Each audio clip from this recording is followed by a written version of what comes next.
¿Qué tal? Buenos días, buenas tardes o buenas noches. Este es el primer video de Rincón Automatización en lo que es instrumentación. Antes de empezar con los videos de los equipos, instrumentación y nociones más avanzadas, quisiera hacer hincapié en lo que son los conceptos básicos. Las características básicas, normalmente estos conceptos siempre se van a repetir en todo lo que hablemos, en todos los instrumentos que hablemos, así que lo considero oportuno de que antes de comenzar a ver los demás videos, partan por este inicialmente, ¿no? En todos los instrumentos van a tener nociones generales. Van a haber conceptos generales que se van a repetir en todos. Hay más, claro, pero normalmente estos son los que he visto que se repiten normalmente. El campo de medida, la rangeabilidad, el alcance, error, exactitud, la precisión y la histéresis. Esto siempre, en mi trabajo constante, he visto que se repiten. Y a veces, por desconocimiento, no conocemos qué tan importante pueden ser en la selección de un equipo, ¿no? Y bueno, yo se los voy a explicar ahora. El campo de medida. El campo de medida no es más que todo el conjunto de valores que puede captar o puede transmitir un instrumento. Ya, un ejemplo, este manómetro que vemos en la imagen. Este tiene un valor mínimo de 0 bares y un valor máximo de 25 bares. En este caso, su campo de medida viene a ser todo el conjunto de valores de 0 a 25 grados. El siguiente concepto es la rangeabilidad, que no es más que una relación entre el valor máximo y el valor mínimo del campo de medida. En este caso vamos a considerar un elemento final de control que también es un equipo de instrumentación, ¿no? En este caso una válvula de control tipo globo. Supongamos que en este ejemplo el cierre de esta válvula se realice en su 2% de recorrido subvástago y el caudal máximo o la apertura total de la válvula se realice cuando su vástago esté en el 90% de apertura. Este equipo va a tener una rangeabilidad de 45%, como lo podemos ver ahí en la imagen, ¿no? El alcance. El alcance no es más que la diferencia, la resta, como lo quieran llamar, diferencia aritmética, como lo quieran llamar, entre el valor máximo y el valor mínimo del campo de medida.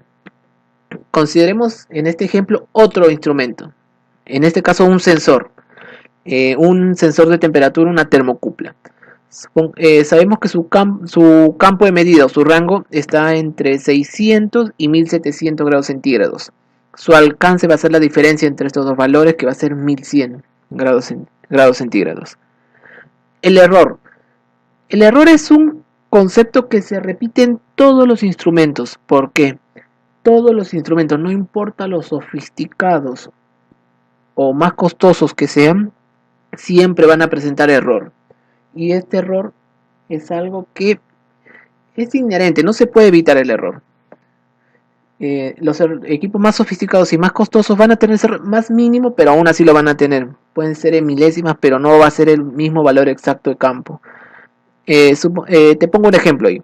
Este es un transmisor de temperatura. Supongamos que, mira, acá vemos que el valor medido es 24 grados centígrados.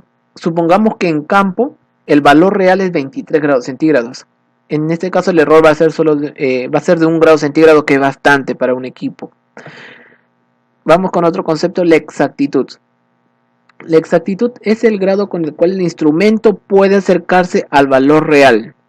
Mejor dicho, o como lo quieras llamar, el error máximo permisible en un equipo. Se puede expresar de diferentes maneras.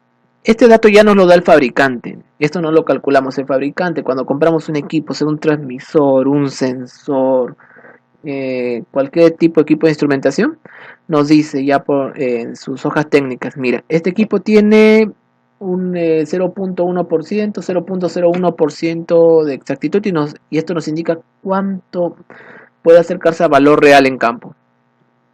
El primero va a ser por porcentaje de campo de medida de rango. Consideramos este manómetro. Sabemos que su rango de medida, podemos verlo ahí, que es de 0 a 200 grados PSI, ¿no? Supongamos que en algún momento durante el trabajo en campo nos llega a marcar 150 PSI, pero el fabricante nos indica en sus hojas técnicas: mira, la exactitud es más o menos 0.5%, como lo vemos en este ejemplo. Sabiendo esto y sabiendo lo que nos marca, podemos hacer un cálculo del valor real, por dónde estaría, que sería igual a lo que nos marca actualmente más o menos el rango de medida por el porcentaje de exactitud que vemos en la fórmula en la parte inferior.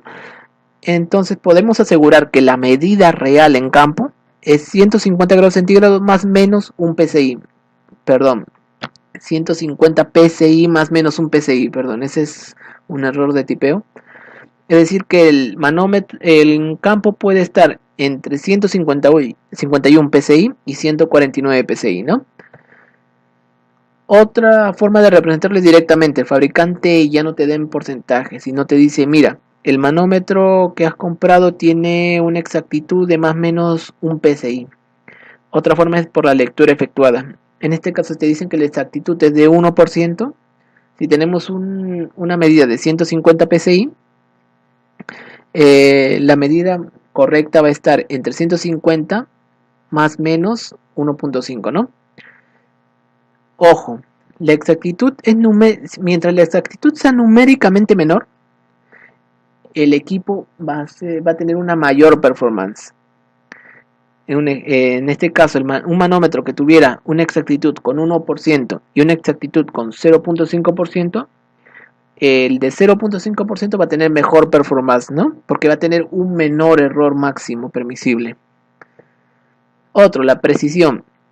La precisión nos indica el grado con el cual un instrumento nos vuelve a medir el mismo valor si lo hacemos bajo las mismas condiciones. Te pongo un ejemplo, ¿ya? Supongamos este indicador de temperatura. En algún momento dado en campo, en unas condiciones X, nos mide 24 grados centígrados. Pasa un tiempo y se vuelven a presentar las mismas condiciones de trabajo. Si son las mismas condiciones, todo es igual, idéntico, nos tiene que volver a indicar lo mismo, ¿no? Esa es la precisión. El grado con el cual no importa el tiempo que pase, si se vuelven a presentar las mismas condiciones, el equipo me asegura de que me va a volver a medir lo mismo. Acá vemos una diferencia entre exactitud y precisión. Normalmente son conceptos que a veces no se tienen claros y se confunden con que exactitud es lo mismo que precisión y no es lo mismo. Con este gráfico de repente lo podemos entender mejor. Vemos que en el primer gráfico, como les dije, si es preciso, no importa la cantidad de medidas. Si se repiten las mismas condiciones, el equipo me tiene que medir lo mismo, ¿no? Vemos que en el primer gráfico el equipo es preciso porque no importa la cantidad de veces, me mide lo mismo, pero no es exacto, ya que vemos que no se acerca al valor real, ¿no? En el segundo gráfico vemos que el equipo no es preciso, pero sí es exacto. Es exacto porque se acerca al valor real, pero no es preciso porque no me marca casi lo mismo. Se acerca pero tiene un error, ¿no? Una diferencia. En el tercer gráfico el equipo es preciso porque todas las veces que he hecho la medida me marcó lo mismo y es exacto porque el error es mínimo. En el último ejemplo vemos el peor de los casos de un equipo, que no sea ni preciso ni exacto, ¿no? Por ley, todos los equipos de instrumentación te vienen ya precisos, tienen una alta calidad de precisión, pero la exactitud no se puede asegurar. ¿Y qué se hace para mejorar la exactitud? Se mandan a calibrar y por eso se hace el mantenimiento preventivo, las calibraciones programadas, ¿no? Otro concepto y el último concepto es la histéresis. ¿Qué es la histéresis? Es el máximo error que puede haber cuando se hace dos veces la medida. La primera en forma ascendente y la segunda en forma descendente. Consideremos un indicador de temperatura en este caso. Para este ejemplo supongamos que se hace primero la medida de 0 a 200 grados. Cuando pases por 50 grados centígrados y el equipo nos indique 50.2, ese es el primer error de histéresis. La segunda medida cuando se haga la inversa, de 200 a 0 grados ahora. En este caso supongamos que vuelve a pasar por la temperatura de 50 grados centígrados, pero mi medidor me indica 49.8. Ese es el segundo error de histéresis. Y la histéresis es la diferencia entre estos dos, entre el rango de medida, por 100%. En este caso vemos que su histéresis es más o menos 0.2%. Y bueno, estos son los conceptos más generales y fundamentales que vamos a ir tratando en todos los instrumentos y que se van a repetir. Considero que estos son los más básicos, ya va por parte de cada uno buscar, indagar, profundizar, ¿no? Y especializarse en esto, ¿no? Espero que les haya servido la información y muchas gracias.